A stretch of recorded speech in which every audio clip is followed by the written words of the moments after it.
ergama deeggarsaa fi tasgabbii gamtaa Afrikaa haaraa Soomaaliyaatti bobbaafamu keessatti kan hin hirmaanne Itoophiyaan hidhattoota Alshabaab dhaabamsiisuu itti fufa jette. Dubbii himaa ministeera dhimma alaa Itoophiyaa Ambaasaadder Nabiyaat Geetaachoo duulli Itoophiyaan garee hidhattoota Alshabaab dhaabamsiisuuf eegalte akka itti fufu ibsa kennanii yaadachiisanii.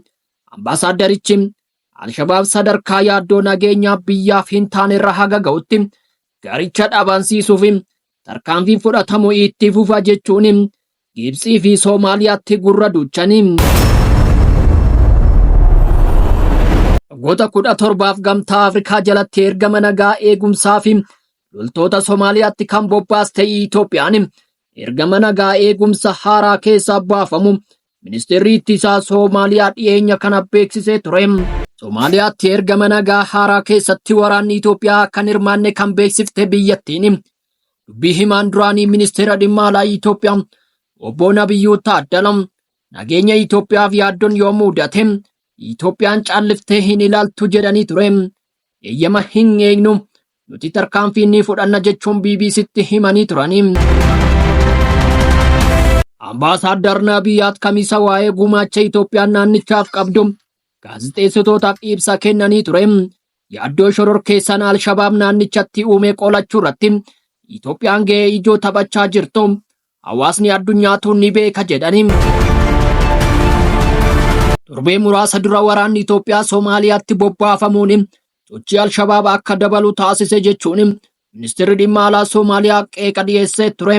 Ministeerri dhimma alaa Soomaaliyaa biyyoota 5 loltoota isaanii biyyattii keessatti bobbaasan irraa haala adda ta'een waraanni Itoophiyaa bobbaafamuun sochii Alshabaab dabaluu fi jijjiirama xiqqaa fide jechuun qeequun isaan ni yaadatama.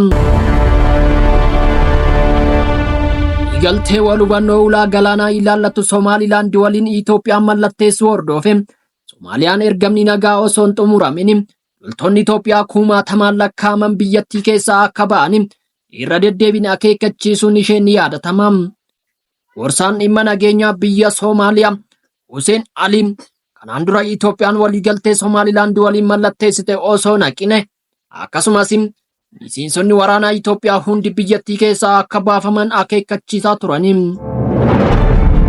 Itoophiyaan Atimis jalatti loltoota gara 3,000 waliigaltee Soomaaliyaa waliin qabduun ammoo 2,000 haga 7,000 biyyattii keessatti bobbaasuun isheen ni yaadatama. Dhaabbanni oduu mootummaa Soomaaliyaa Soonaa fi AFP jedhaman dhiyeenya kana akka gabaasanitti ministeerri ittisaa Soomaaliyaa Abdul Qaadir Muhammad Nuuri waraanni Itoophiyaa ergama nagaa eegumsaa Marsaa ittaanuun ala ta'uu himanii. Itoophiyaa walabummaa fi tokkummaa Soomaaliyaa sarbite jechuun murteessuu ibsuun tarreen biyyoota ergama deeggarsaa fi tasgabbii gamtaa Afrikaa haaraa loltoota isaanii bobbaasan yeroo dhiyootti akka ifoomu ibsaniiru. Masriin ergama nagaa eegsisuu haaraa Soomaaliyaa keessatti bobbaasuuf loltoota erguuf yaada dhiyeessite gamtaan Afrikaa akka simatu beeksisuun ishii ni yaadatama. Itoophiyaan biyya walaba ta'uu labsatte Somaalilaand waliin waliigaltee wal hubannoo mallatteessiteen Somaaliyaa biratti dheekkamsa guddaa uumuun isaan ni yaadatama.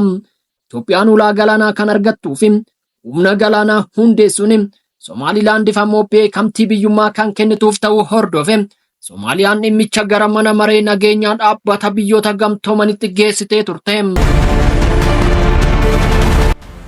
Egaa kabajamtoota hordoftoota keenya odeeffannoo biroo qabannee haga dhufnutti akka jirtanitti hamtuun isin hin argin jennee nagaadhaan mannaa.